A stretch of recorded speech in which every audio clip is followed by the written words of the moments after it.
अथ सत्यार्थ प्रकाशः प्रथम समुल्लासः। अब हम अपने स्वाध्याय के क्रम को आगे बढ़ाते हैं। आज आता है परमात्मा का नाम मंगल। कल चंद्र था, आज मंगल आ रहा है। तो 37 नंबर है ये। मगी गत्यर्थक धातु से मंगे जलच, इस सूत्र से मंगल शब्द सिद्ध होता है। यो मंगति मंगयति वा स मंगलः, जो आप मंगल स्वरूप और सब जीवों के मंगल का कारण है, इसलिए उस परमेश्वर का नाम मंगल है। तो परमात्मा का नाम मंगल भी है। क्यों है? क्योंकि स्वयं वो मंगल स्वरूप हैं और समस्त जीवों के मंगल के कारण हैं। अर्थात सबका मंगल तो करते हैं, लेकिन मंगल के कारण भी हैं वो। तो परमात्मा का नाम मंगल। तो सबके कल्याण भी करते हैं, मंगल करते हैं, मैंने कल्याण करते हैं। इसलिए उनको शंकर भी कहते हैं, वो आगे आएगा, शिव शंकर, ये सब परमात्मा का नाम है।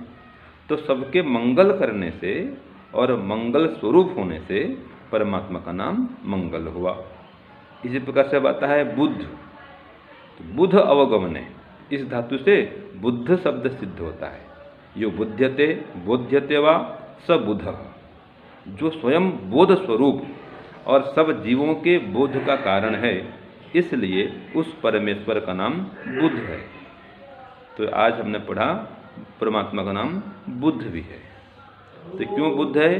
क्योंकि यो बुध्यते बोध्यते वा, जो स्वयं बोध स्वरूप है और सब जीवों के बोध का कारण है, सबको बोध कराता भी है, सबको जान देता है।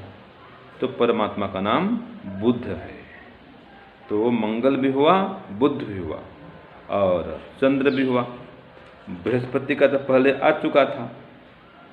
तो इस प्रकार से परमात्मा का नाम हमने जाना, मंगल भी है, बुद्ध भी है और बृहस्पति भी है, ये पहले आ चुका था।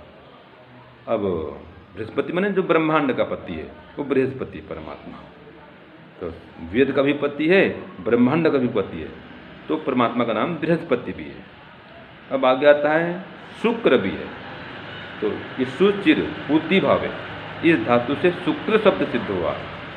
यह सुच्यति सोचयति व स शुक्र, जो अत्यंत पवित्र और जिसके संग से जीव भी पवित्र हो जाता है, इसलिए ईश्वर का नाम शुक्र है।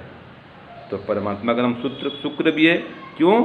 जो अत्यंत पवित्र है, शुद्ध है, शुचि माने शुद्ध स्वरूप है, और जिसके संग से हम सब जीवात्मा भी शुद्ध हो जाते हैं, पवित्र हो जाते हैं। तो परमात्मा का नाम शुक्र है। तो क्या सार निकला कि परमात्मा स्वयं तो शुद्ध स्वरूप है ही, पवित्र स्वरूप है ही। जो उसकी उपासना करता है, ध्यान करता है, वो भी पवित्र हो जाता है, उसके गुण कर्म भी पवित्र हो जाते हैं। इस प्रकार परमात्मा स्वयं पवित्र है और जीवों को भी पवित्र करने वाला है, तो उसका नाम शुक्र है। फिर शनि भी परमात्मा का नाम है। शनि क्यों है? ये 40 नंबर में आता है। चर गति भक्षण योग, इस धातु से शनैश अव्यय उपपद होने से शनैश्चर शब्द सिद्ध हुआ है। यह शनैश्चरति स शनैश्चरः, अर्थात जो सब में सहज से प्राप्त धैर्यवान है, इससे उस परमेश्वर का नाम शनैश्चर है। तो परमात्मा का नाम शनैश्चर, जिसको हम शनि बोलते हैं, वो क्यों है? क्योंकि वो सब में सहज से प्राप्त है, सब में व्याप्त है, सुलभता से सबको बोधगम्य होने वाला है, अनुभव में आने वाला है, और स्वयं धैर्य स्वरूप भी है, धैर्यवान भी है। तो सब जगह व्याप्त है, सबको प्राप्त है, धैर्यवान है, तो उसका नाम शनैश्चर भी है। तो वही परमात्मा मंगल भी है, बुद्ध भी है, बृहस्पति भी है, शुक्र भी है और शनि भी है। तो ये हमने आज पढ़ा। आगे राहु केतु भी आएगा। तो आज के लिए इतना। राहु केतु भी आगे पढ़ेंगे। ओम शांति ओम शम। प्यारे भाइयों बहनों, सादर सब प्रेम नमस्ते। तो हमारा सत्यार्थ प्रकाश का पाठ चल रहा है, प्रथम समुल्लास का। आज हम 28वें भाग पर पहुंच गए हैं। जैसा कि अभी आप स्वामी जी को सुन रहे थे, और अब इसको मैं पूरे को काव्य में बताती हूँ। तो मन में एक प्रश्न आता है कि ये इतने सारे नाम परमेश्वर के कभी नारायण, कभी चंद्र, कभी सूर्य, तो कभी इंद्र, कभी मित्र, कभी वरुण, ये तो हमने अभी तक सुन रखे थे कि ये भूतों के ही होते हैं। कभी अग्नि, कभी वायु, कभी आकाश। तो महर्षि दयानंद सरस्वती का मंतव्य क्या रहा कि जो वो हमको ये बताना चाह रहे हैं, तो वो इसलिए बताना चाह रहे हैं कि कहीं हम इस भ्रम में ना पड़ जाएं कि ये तो हमने ग्रहों के नाम सुन रखे हैं, भूतों के नाम सुन रखे हैं। जैसे ग्रहों के नाम है ना, क्या, मंगल, बुध, बृहस्पति, शुक्र, शनि, तो ये परमेश्वर के नाम नहीं हो सकते, क्योंकि ज़्यादातर प्रचलन में यही नाम हम सुनते हैं। और जो वेद पढ़ते हैं, वेदानुकूल ग्रंथों को देखते हैं, उनको ये नॉलेज होती है कि ये तो नाम परमात्मा के लिए भी आए हैं। तो कभी भी किसी भी प्रकरण को समझने के लिए पहले हमको उसको देखना पड़ता है। वेद मंत्रों को भी देखना पड़ता है कि वेद मंत्रों में संगति ईश्वर की लगेगी इस नाम से, शुक्र नाम से, या ग्रहों की लगेगी।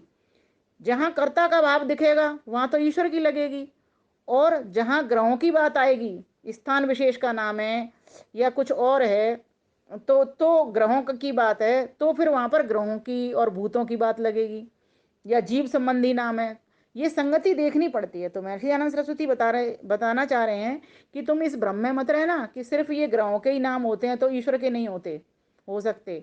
तो वेद क्लियर कहता है कि वेद में तो बहुत सारे मंत्र हैं।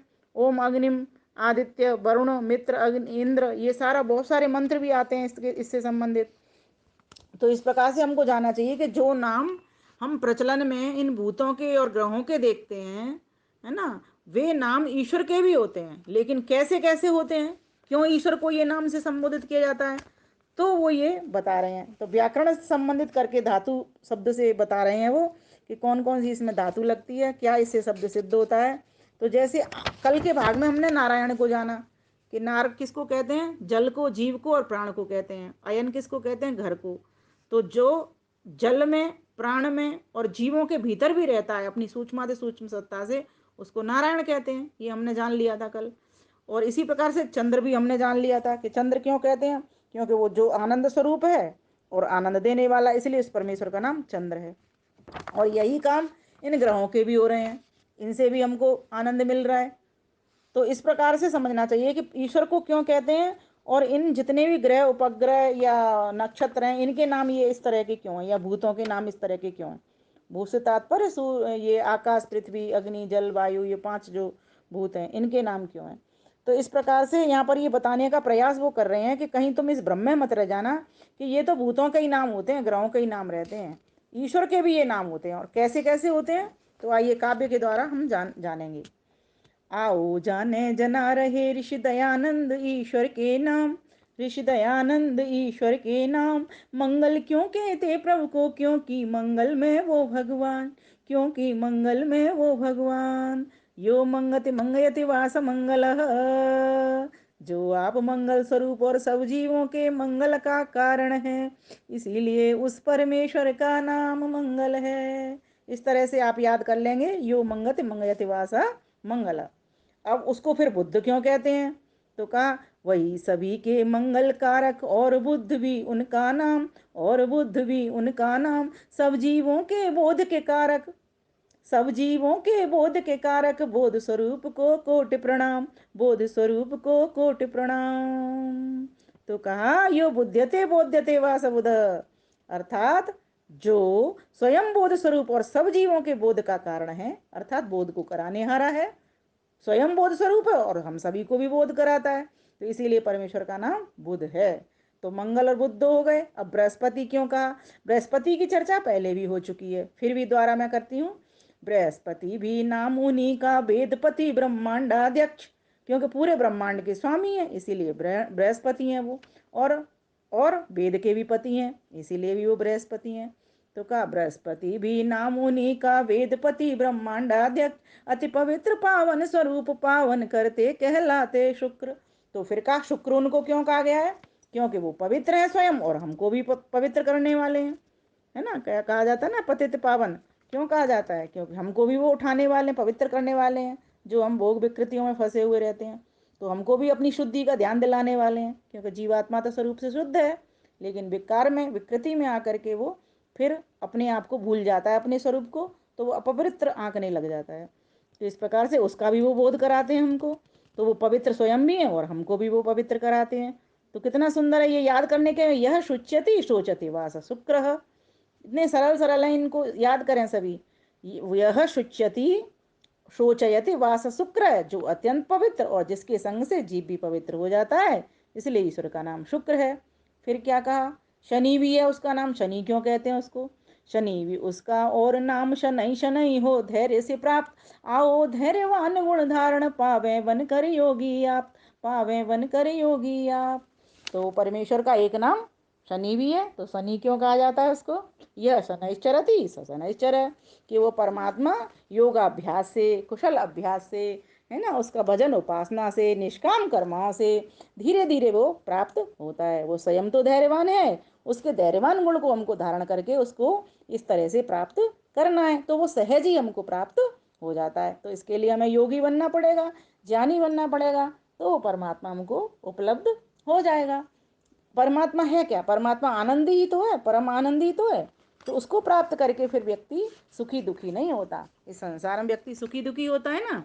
जो जीवन मुक्त होते हैं वो परमेश्वर को इस तरह से धारण कर लेते हैं, फिर वो सुखी दुखी नहीं होते, हमेशा उनका जीवन धैर्य में वो जीते हैं। तो इसके लिए अभ्यास करना पड़ता है, लंबा अभ्यास करना पड़ता है, सतत अभ्यास करना पड़ता है, धैर्य को धारण करना पड़ता है, तो परमात्मा हमको सहज ही प्राप्त हो जाते हैं। तो कहा, इसीलिए इस ब्रह्म नारे ना केवल भूतादिक के नाम, केवल ग्रह उपग्रहों के नाम, ईश्वर के भी नामे होते, जान करो ऋषि कोटि प्रणाम, जान करो ऋषि कोटि प्रणाम। तो महर्षि दयानंद सरस्वती ने हमको ये समझा दिया कि ये नाम किसी के भी हो सकते हैं, ग्रहों के, उपग्रहों के, भूतों के, है ना, और क्या कहते हैं, ईश्वर के। तो संगति परक हमको इनके अर्थ लगाने चाहिए, मंत्र देखना चाहिए कि किस तरीके का मंत्र किसके बारे में चर्चा कर रहा है, कौन सी बात यहाँ पर लगेगी। तो ये हमारा भ्रम मिटाने के लिए महर्षि दयानंद सरस्वती ने हमारे बहुत बड़ा हमारे ऊपर उपकार किया है। हम सब का भी ये कर्तव्य बनता है, बल्कि परम धर्म है, क्योंकि वेद सब सत्य विद्याओं का पुस्तक है। वेद का पढ़ना पढ़ाना और सुनना सुनाना सब आर्यों का परम धर्म है। ये महर्षि दयानंद सरस्वती ने हमें अपने नियम द्वारा समझा दिया। जब ये समझा दिया तो इसमें जो सत्यात प्रकाश है, इसमें कई हजार वेदानुकूल ग्रंथों का ज्ञान है। तो यह भी हमको स्वयं तो पढ़ना ही है, आगे आगे इसको साझा करके आपको अपने लिए तो पुण्य अर्जन करना ही है, उनको भी पुण्य दिलाना है, अर्थात उनकी भी उन्नति करना है। क्योंकि महर्षि दयानंद सरस्वती 9वें नियम में अपने में कहते हैं, जो उन्होंने आर्य समाज के नियम बनाए, प्रत्येक को अपनी ही उन्नति से संतुष्ट नहीं रहना चाहिए, किंतु सबकी उन्नति में अपनी उन्नति समझनी चाहिए। और ये तभी संभव है जब इस वीडियो को अधिक से अधिक आप साझा करेंगे। धन्यवाद, नमस्ते।